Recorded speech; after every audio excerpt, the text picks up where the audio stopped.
Kalau nggak pajak, utang. Kalau nggak pajak, utang. Oke.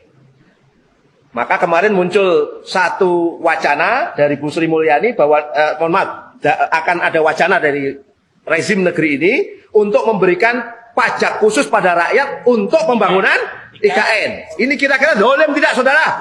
Dolim tidak, saudara? Luar biasa. Kemudian kalau utang luar negeri, misalnya saja nambah utang kita sekarang udah berapa sih? Udah 6.700 triliun lebih.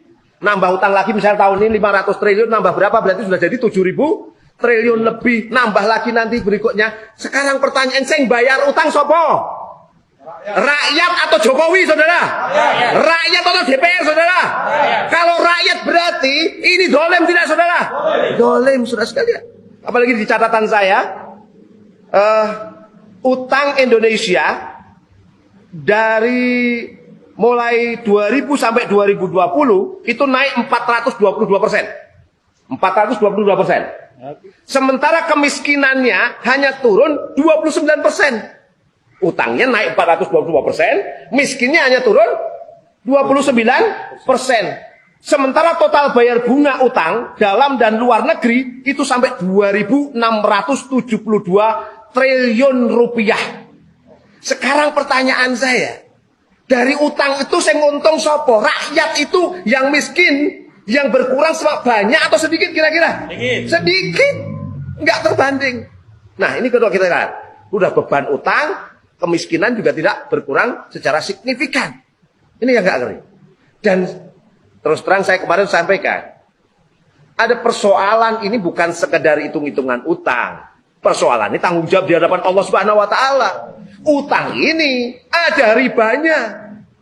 Sementara riba itu, ya, itu yang paling rendah aja dosanya seperti menzinai ibunya sendiri. Itu hanya 2 dirham.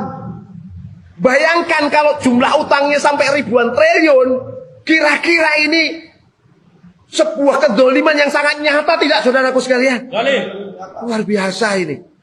Sementara Allah Subhanahu melaknat yang semikian ini. Allah menghalalkan jual beli tapi mengharamkan riba. Kalau Allah sudah mengharamkan, maslahat atau madharat, saudara? Maslahat atau madharat, saudara? Kalau pemimpinnya sudah membuat madharat, ini kira-kira yang hancur rakyatnya atau DPR-nya, saudara? Rakyatnya.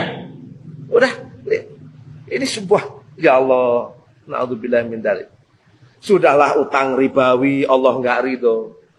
Kemudian pajak mendolimi rakyat, Allah juga nggak ridho. Kira-kira rezim negeri ini diridhoi Allah tidak? Tidak. Allahu Akbar. Na'udzubillah min dzalik. Oke. Terus kemudian anggap saja Pak Agung, itu saya kurangi deh, APBN-nya nggak banyak-banyak, balik lagi 19%. Berarti sisanya berapa? 80% akan dibuka untuk investasi asing.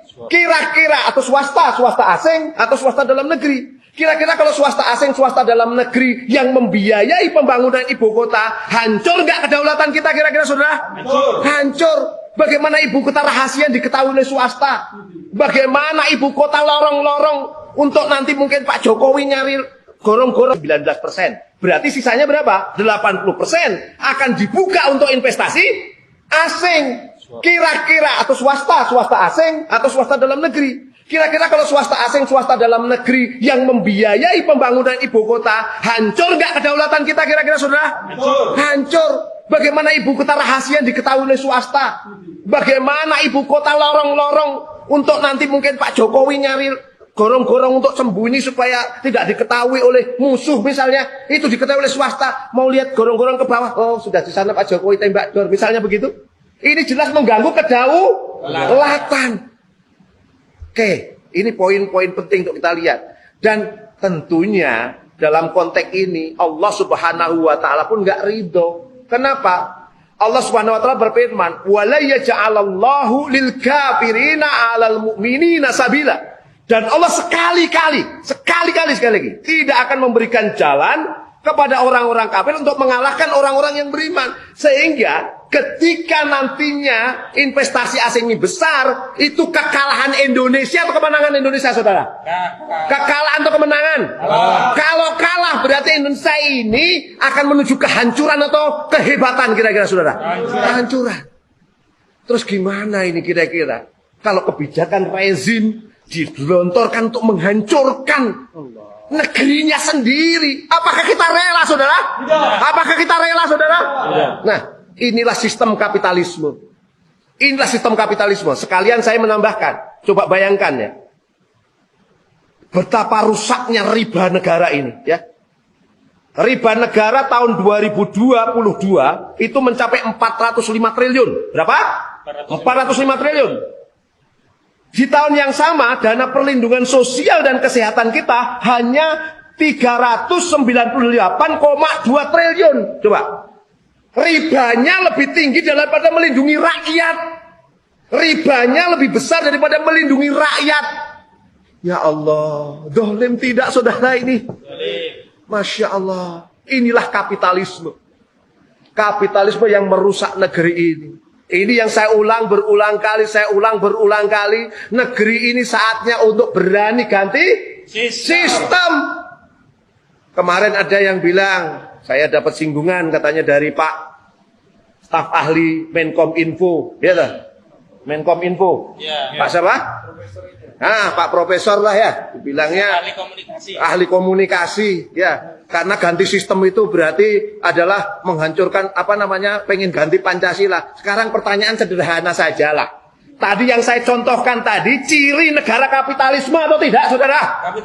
Kapitalisme. Kalau begitu sebenarnya yang merongrong ideologi negeri ini siapa, saudara? Rezim negeri ini sendiri. Oke. Oleh karena itu ini waktunya kita untuk mulai berubah hari ini. Mulai berubah serius untuk menata negeri ini. Sedikit saya memberikan dorongan dengan cinta saya yang paling dalam pada seluruh rakyat Indonesia, muslim maupun non-muslim. Sederhana saja. Kalau kita membaca lahan itu, Bang Gozin ya, lahan ibu kota negara itu dulunya kan hutan alam yang luas. Di bawahnya ada batu bara. Subur barang tambang yang luar biasa. Saya menyampaikan satu nas Kanjeng Nabi Muhammad sallallahu alaihi wasallam. An-nasu suraka'u fi salasin. Manusia itu berserikat dalam 3 hal. Alma, air. Wal kala, padang pegebalaan. Wan nar, api. Sumber daya air itu milik umum, haram diberikan pada swasta. Haram diberikan pada Hasim Joyo Hadikusumo. Haram konsesinya diberikan keistimewaan pada Sukanto Tanoto. Haram keistimewaan lahan tersebut diberikan pada Luhut Binsar Panjaitan dan lain sebagainya. Kenapa? Dalam pandangan Islam itu adalah milik semua rakyat Indonesia, muslim maupun non-muslim. Termasuk yang di Kalimantan, masyarakat adat. Ya Allah, dengan cinta saya yang paling dalam pada Anda, ini kami hadir.